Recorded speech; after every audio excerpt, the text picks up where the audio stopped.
जगातील सर्वात उष्ण हवामानाचा देश भारत आहे.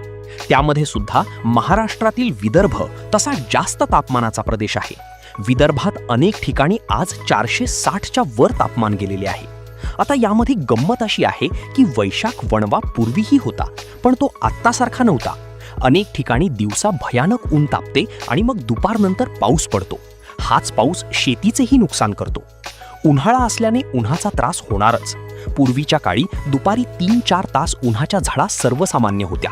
आता तर सकाळी 9 वाजल्यापासूनच उष्णतेचा तडाखा सुरू होतो, तो सायंकाळपर्यंत चालतो.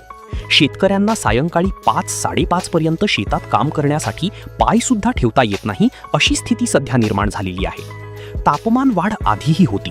आता गेल्या 30 ते 40 वर्षांपासून रासायनिक खतांच्या बेसुमार भडीमारामुळे आपली जमीन पूर्णपणे कोरडी झालेली आहे.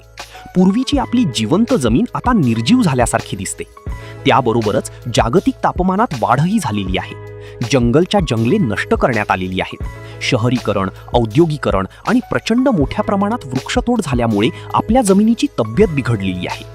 जमिनीची सतत नांगरणी, उभे पीक शेतात जाळणे, काही अवशेष आणि कचराही शेतात जाळणे, अशा गोष्टींमुळे शेतीवर दुष्परिणाम झालेला आहे. रासायनिक खतांचा सातत्याने भडीमार, त्यासोबत अतिविषारी कीटकनाशकांची फवारणी यामुळे हल्ली शेतामध्ये पूर्वीसारखी गांडूळही दिसत नाही. सूक्ष्म जीव जंतूंचाही जवळजवळ संहारच झालेला आहे. यामुळे आपली जमीन पाणी धरून ठेवू शकत नाही. शेत जमीन अत्यंत कडक किंवा टणक झाल्यामुळे पावसाळ्याचे पाणी वाहून जाते आणि उन्हाळ्यात ही जमीन भाकरीच्या तव्यासारखी तापते. झाडे नसल्यामुळे सावली मिळत नाही. शेत जमिनीच्या आसपास तर सोडाच, इतर ठिकाणची झाडेही कमी झालेली आहेत. त्यातच प्रचंड मोठ्या प्रमाणात सिमेंटचे महामार्ग तयार झालेले आहेत. साहजिकच जमिनीचा थंडावा नष्ट झालेला आहे. शेतकऱ्यांनी शेतात नको ते अवशेष जाळल्यामुळे दिल्लीसारख्या शहरात मोठ्या प्रमाणावर धुके पसरते, हे आपण पाहिले आहे आणि वाचलेही आहे. अशा परिस्थितीमुळे जमिनी करपून जाऊन टणक झालेल्या आहेत. रासायनिक खतांचा अतिवापर झाल्यावर उत्पादकता कमी होते, हे सूत्र सगळेच विसरलेले आहेत. पूर्वी दिवसा जमीन तापली की संध्याकाळी किंवा रात्रीपर्यंत थंड होत असे. आता तसे होत नाही.